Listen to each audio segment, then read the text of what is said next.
Rain poured like a torrent as John Carter, a war hero confined to a wheelchair, was shockingly refused a taxi, abandoned in the cold city streets he once protected. His fight for dignity had just begun, but no one expected what would come next. But what happened next will shock even those who thought they'd seen everything. But first, let's go back to the beginning. John sat motionless under the cold drizzle, his hands gripping the soaked arms of his wheelchair as thunder rumbled overhead. The slick streets reflected neon signs, blurred by raindrops, but nothing around him blurred the sharp sting of rejection. His mind raced with a storm of disbelief and bitterness. How could a simple act of kindness, offering a ride, be so casually denied to someone who had risked everything for his country? The refusal wasn't just about the taxi, it was a fracture in the social contract, a fracture that felt personal and profound. Tom, the driver, had retreated into his cab, muscles tight with exhaustion and resentment. His face was etched with lines worn from years of grinding shifts, the kind that squeezed the soul of anyone who'd tried to make a living in the city's unforgiving hustle. To him, the wheelchair was a symbol of complications he didn't want to face. He rationalized his decision with tired logic. More time lost means less money earned, and a week's income could vanish in moments when a single fare dragged on longer than usual. But beneath this practical surface, there lay a deeper fear. A fear of disruption, of becoming trapped in an endless cycle of inconvenience that no one else seemed to understand. Yet, Tom's choice betrayed an unspoken hierarchy of value. To the driver, John was not a man, but an obstacle, a symbol of delay rather than dignity. And to John, this rejection echoed louder than any battlefield shout. It exposed a wound that extended far beyond physical injury, the wound of invisibility. Veterans like him had returned home with medals pinned to their chests, yet too often they were met with cold indifference or outright neglect from the very communities they'd sworn to protect. The world had moved on, and the battles they fought seemed forgotten, replaced by the hum of daily indifference. The crowd that gathered at the curb was a muted chorus of shock and discomfort. Some looked away, unwilling to confront the injustice. Others whispered about the incident, their voices tinged with unease and helplessness. Yet no one stepped forward. The paralysis of bystander apathy settled heavily on the scene, amplifying John's isolation. It was as if the city's collective conscience was asleep while one of its own was left out in the rain, both literally and metaphorically. John's chest tightened with a surge of resolve beneath the pain. He knew the meeting he was about to miss was more than a formality. It was a platform for change. For years he had witnessed the daily hurdles faced by disabled veterans: limited access, inadequate care, systemic disregard. Each refusal, like the one from Tom, was a brick in a wall of institutional neglect that kept them confined not just physically but socially and politically. John had to get there. He had to fight not only for himself, but for those whose voices had been drowned out. Minutes felt like hours as the rain soaked through his jacket and pooled beneath his wheelchair wheels. He scanned the street desperately for another chance. A ride, a break, a miracle. The city's heartbeat throbbed around him, indifferent yet alive, filled with people rushing by, each absorbed in their own lives. Somewhere in this sprawling urban maze, he knew allies awaited, and a battle beyond the streets was about to begin. But first, he had to overcome the refusal that symbolized a far greater injustice. The weight of disappointment pressed heavily on John's shoulders as he sat alone, his fingers trembling slightly as he dialed Emily's number. Each ring stretched endlessly, as if time itself conspired against him. When her voice finally answered, warm, concerned, unwavering, it felt like a lifeline in a sea of frustration. John's words stumbled over one another, the rawness of his experience spilling forth. The taxi driver's refusal, the rain soaking through his jacket, the ticking clock that threatened to snatch away a chance for change. Emily listened, absorbing every detail, every inflection, every crack in his voice, as if the very gravity of the moment rested in her hands. Her immediate response was a fierce determination, a refusal to let bureaucracy or indifference stand between John and the mission they shared.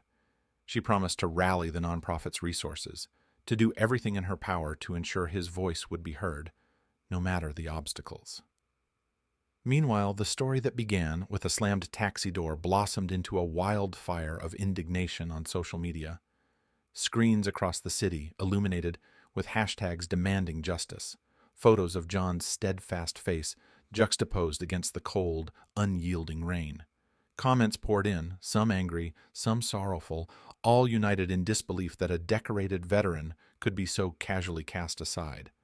The narrative struck a nerve, exposing a raw wound in the city's collective conscience. This was not just about one man, it was about systemic failures, about a society that praised its heroes with words, but often failed them in practice. News outlets caught wind, amplifying the call for accountability.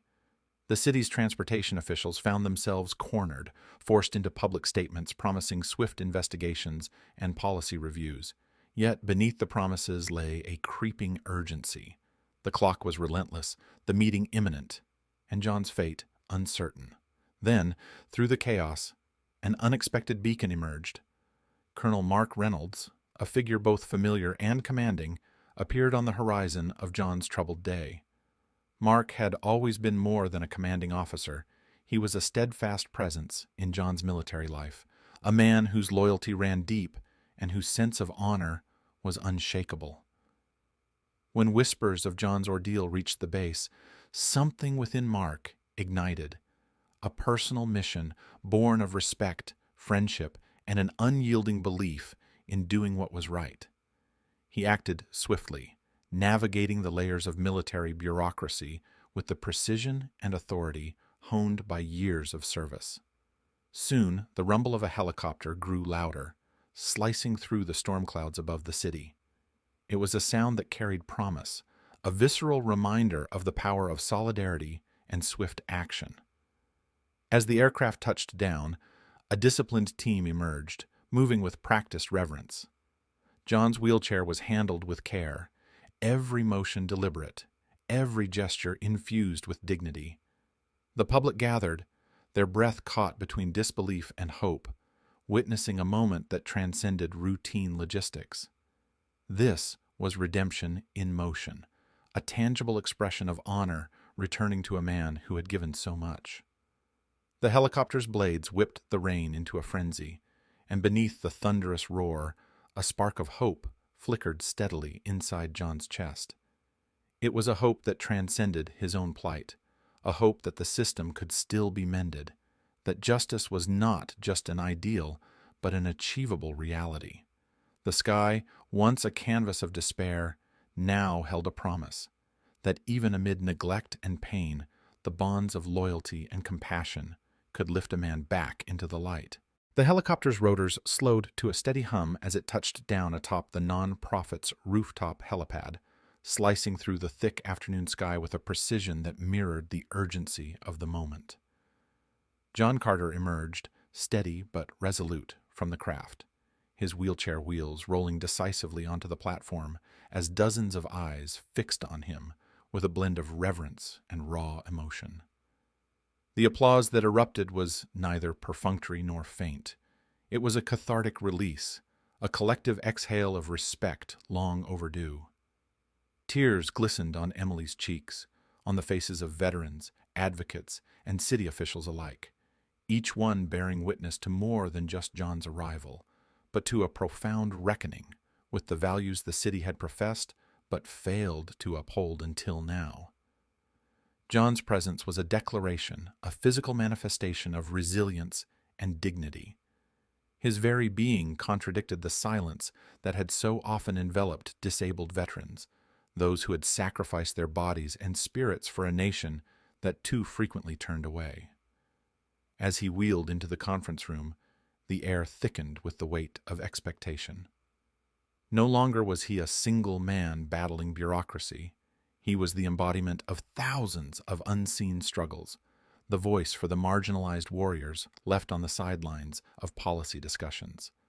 When John stood to speak, his voice, though tempered by pain, carried the ferocity of unyielding conviction. Each word was meticulously chosen, a blend of raw personal narrative and impassioned advocacy.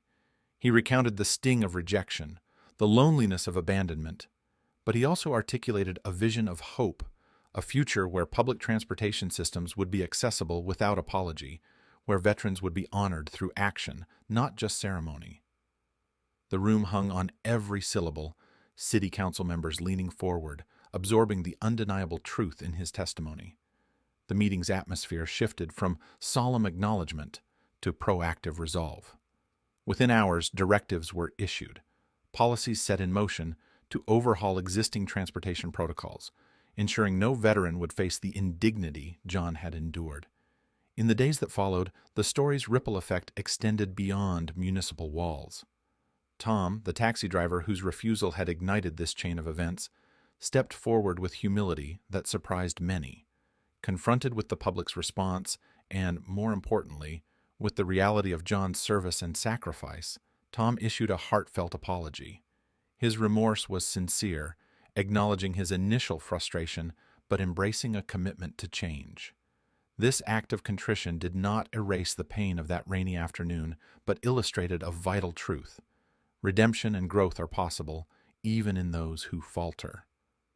Tom's vow to better serve veterans marked a turning point, a closing of one painful chapter and the opening of another, defined by awareness and empathy. John's journey, from a cold refusal on a rain-slicked street to a triumphant airlift that commanded the attention of an entire city, transcended individual experience. It became a symbol, a rallying cry for justice, compassion, and systemic reform. The helicopter flight was never just a rescue. It was a soaring testament to what can be achieved when a community recognizes its failures and chooses to rise above them. It underscored the profound power of resilience, not only in the man who refused to be invisible, but in the city that, through reckoning and reform, pledged to honor those who served with the dignity they deserve. This moment carved a path forward, a blueprint for empathy and action that would echo long after the Rotors ceased their song.